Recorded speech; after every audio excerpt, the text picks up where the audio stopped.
So I've noticed recently that I get a lot of questions from my clients that say to me, I'm going into a situation that is absolutely new for me. It's not something I've experienced. So maybe it's a new client, or maybe they're going into a negotiation, or maybe they're interviewing when they haven't interviewed for a position in a really long time because they've been happily employed, or they're raising money for their business, which they've never had to do before.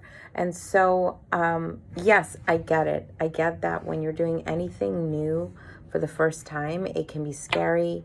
Your confidence might be lower. But the way to think about this is actually that in many of the things out there in the world, especially big competitions, if you think about how the athlete prepares, they're not doing a full competition every time as they prepare.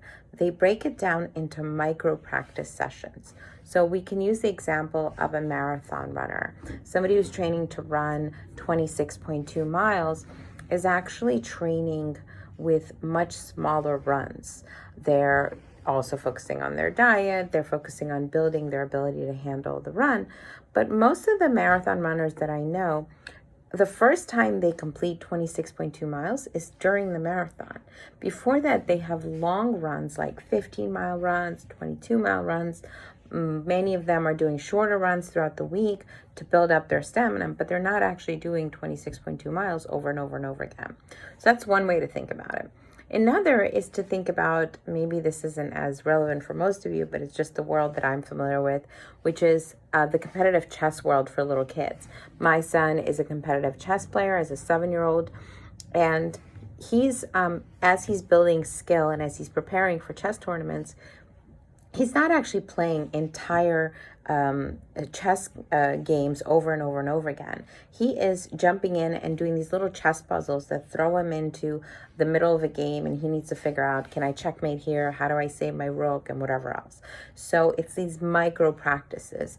Similarly with dancers, they're not going to be doing the entire Swan Lake from start to finish over and over and over again. Maybe they'll have a few rehearsals, but what they actually are doing are practicing certain moves, certain dances. Same thing with just about any athlete you can think about. There are micro practices, and that's where the consistency is, and that's where the real value is in success. So I guess my advice here is, even if you think you're not prepared for something that you haven't done start to finish before, it's a new environment for you, go back and reflect on, what are the things, the skills, the experiences I do have and have had in the past, or can bring into my practice today that can help me prepare for this big thing. So for example, if it's negotiation, what kind of mini practices can you put into play now?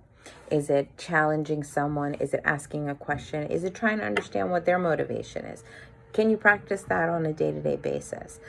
Similarly, if it's going into a client and selling something, well, where can you practice that? Where can you do that when you're pitching within your team or with your coach? So think about those items and those specific actions that you can do to build up your confidence, so that when you do go into the real big deal meeting, you can reflect and say, no, I'm ready. I'm ready. I'm like that chess player that has done thousands of chess puzzles and can now win within a game. Or I'm like that dancer, or I'm like that, athlete. So I hope this is helpful, and let me know what other tips you have.